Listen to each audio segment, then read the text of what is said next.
Hey guys, welcome back. So now that we can create playlists, it's time to actually output the playlists.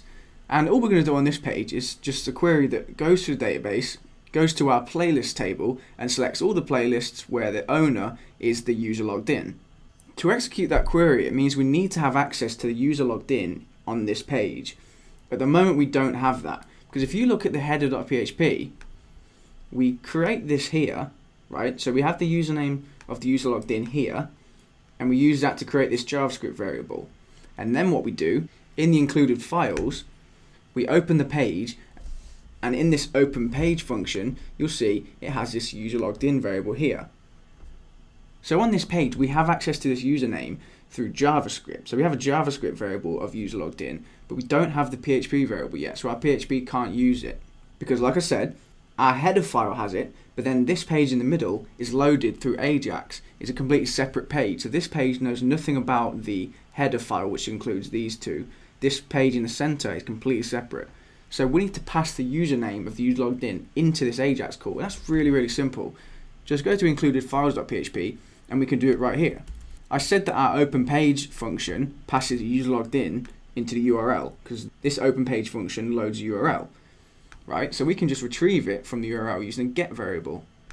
So we can say if is set parentheses $_get, because remember get is how we get variables from URL, and just put user, is it username? I can't remember what we called it. I think it was username. I just saw user logged in.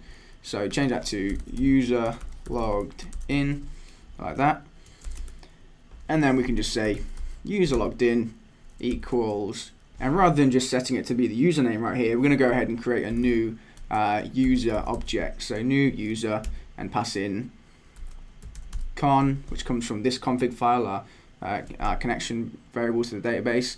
And then the second parameter is the username, which we know is this value right here. So just pass that into there.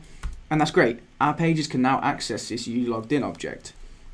And then all we have to do as a little precaution is just to say else, which means that this variable wasn't set. We can just echo username variable was not passed into the page.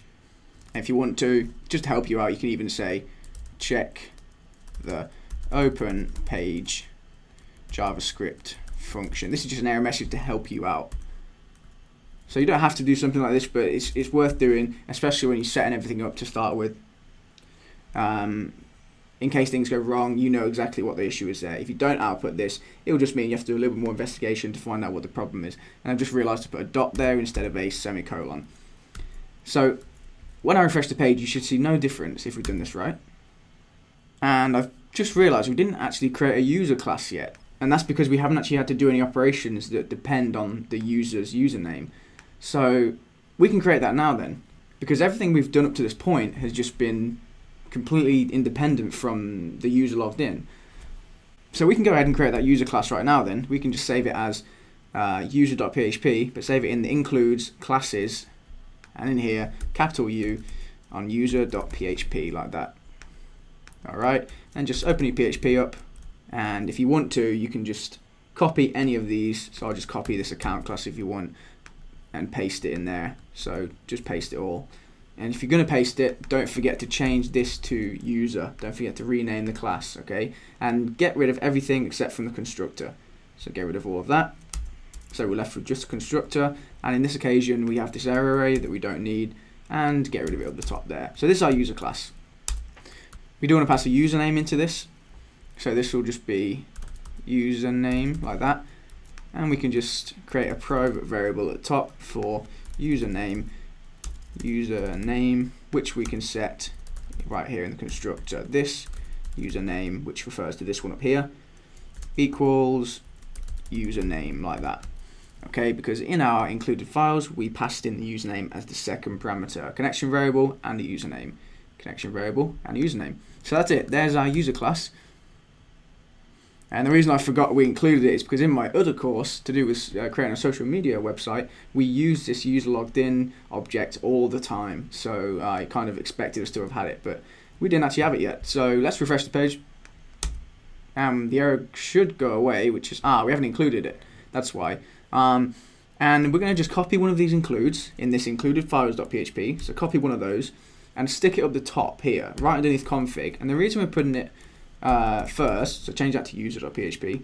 And the reason we're putting it at the top is because any of these classes below may want to use this user.php class. And in order for them to use it, it has to have already been declared. So we're just sticking it at the top there. So give that a save, and now the error should go away. And just to show you what I meant with that output in this error message, I'm just going to go to script.js and I'm going to get rid of this part here where the user logged in variable was passed into the URL. So I'm getting rid of that temporarily. You don't have to copy this if you don't want to. You can just watch it happen. And you should see the error message appear, but I'm assuming this is cached. So let me just refresh the cache. The JavaScript file seems to be cached quite a lot.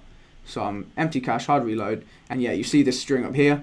And if we saw this, we would know that the issue is because we're not passing the username variable into this page. So we would know to come and check here.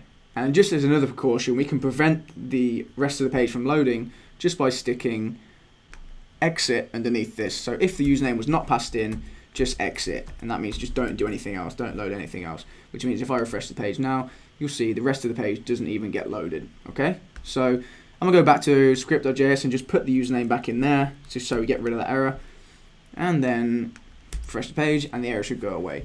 Just know that it was probably not going to be ever because we don't have this. It might be because we rename this. Maybe we rename this to username or something, and that would be the same sort of issue. We'd know to come back and check here. All right. So that's it. Just a little precaution for us.